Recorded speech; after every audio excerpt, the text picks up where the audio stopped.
नमस्कार विद्यार्थी मित्रांनो, बघा सध्या परीक्षेचा जोर जोरात चालू आहे। आता स्कॉलरशिप, नवोदय, एनएसएससी काही प्रज्ञाशोध परीक्षा जवळ आलेल्या आहेत। त्या हेतूने मी आज तुम्हाला त्रिकोण ट्रिक्स नुसार कसे मोजतात हे शिकवणार आहे। तर कृपया करून आपण व्यवस्थित बघा विद्यार्थी मित्रांनो, आणि नोट्स वहीवर काढून घ्या। नाही काढता येत असाल तर स्क्रीनशॉट काढून घ्या। तर चला आपण सुरुवात करूया। बघा मित्रांनो, ट्रिक्स नुसार त्रिकोण मोजणे। आता बघा, आता हा पहिला त्रिकोण दिलाय बेटा। आता बघा इथं 1 2 3 किती रेषा आहेत? 3 रेषा आहेत। आता हा त्रिकोण, या त्रिकोणामध्ये एकूण त्रिकोण किती आहे असं आपल्याला विचारलं जातं। तर याची सोपी ट्रिक्स आहे, बघा कसं। आता पहिल्या यामध्ये 1 द्या, 1 नंबर द्या, 2 नंबर, 3 नंबर आणि 4 नंबर। आता यांची बेरीज करा। 1 अधिक 2 अधिक 3 अधिक 4 बरोबर एकूण त्रिकोण आहे त्याच्यामध्ये 10। या आकृतीमध्ये एकूण त्रिकोण 10 आहे विद्यार्थी मित्रांनो, लक्षात ठेवा।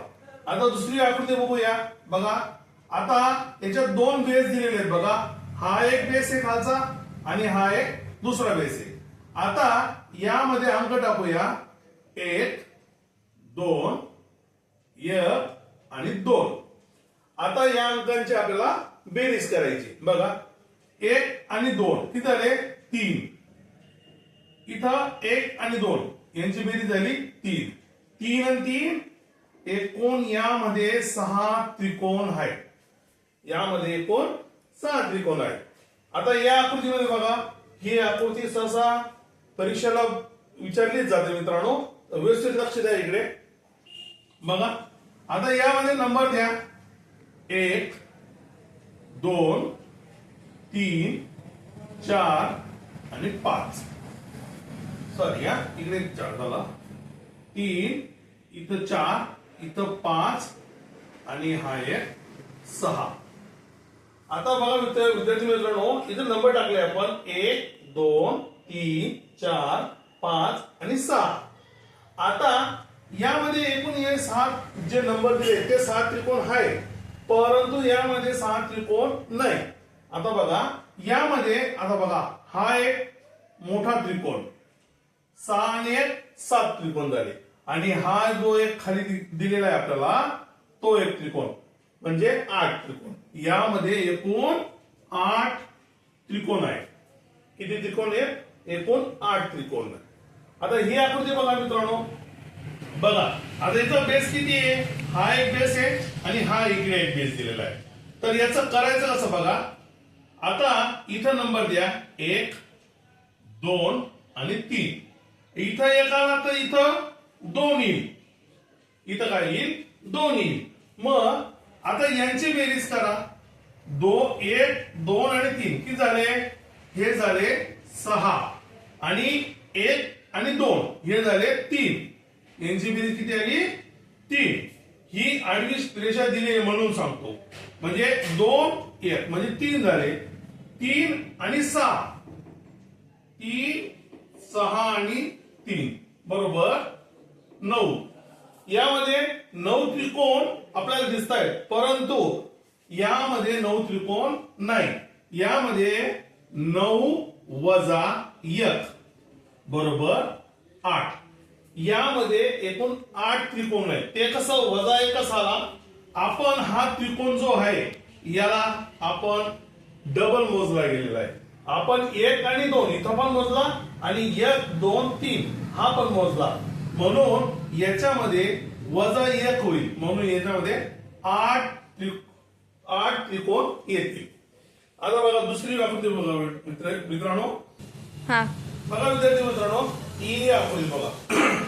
बघा इथं 2 बेस दिलेत आपल्याला, हा एक आणि हा एक। आता इथं नंबर देऊया आपण 1 2 3 आणि 4। परत इथे 1 2 3 आणि 4। आता या सर्वांची आपल्याला बेरीज करायची, या संख्येत या अंकांची।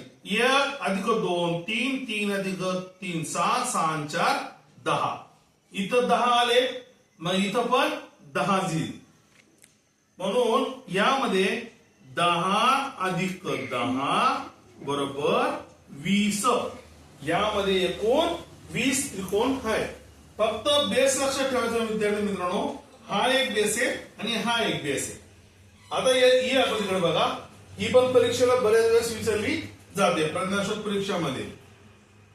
आता यामध्ये त्रिकोण 1 2 3 आणि 4. विद्यार्थी मित्रांनो, आता इथं आपण 1 2 3 4 क्रमांक दिलेले आहेत, पण या आकृतीमध्ये या त्रिकोणामध्ये या अंकांची बेरीज करायची नाही. हे सरळ सरळ मोजायचे. म्हणजेच काय, 1 2 3 4. म्हणून यामध्ये एकूण 4च त्रिकोण आहेत. यामध्ये किती त्रिकोण आहेत? 4 त्रिकोण आहे. यामध्ये बेरीज करायची नाही. चला आता ही आकृती बघूया. चौकोनामधील त्रिकोण, चौकोनामधील त्रिकोण मोजणे. बघा आता चौकोनामधील त्रिकोण कसे मोजतात बघा. आता इथे अंक द्या, 1 2 3 आणि 4. आता चौकोनामध्ये आपण अंक दिले 1 2 3 आणि 4. आता 4 अंक दिल्यामुळे या सर्वांची आपल्याला बेरीज करायची नाही. आता यामध्ये जी मोठी संख्या येईल ती 4.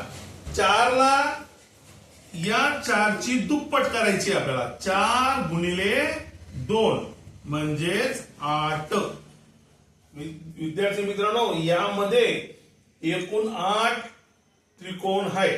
एकूण 8 त्रिकोण आहे. जी मोठी संख्या येईल तिला 2 ने गुणायचे किंवा त्या संख्येची दुप्पट करायची.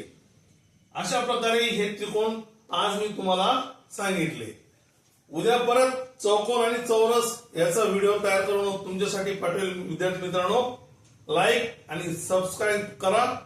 धन्यवाद.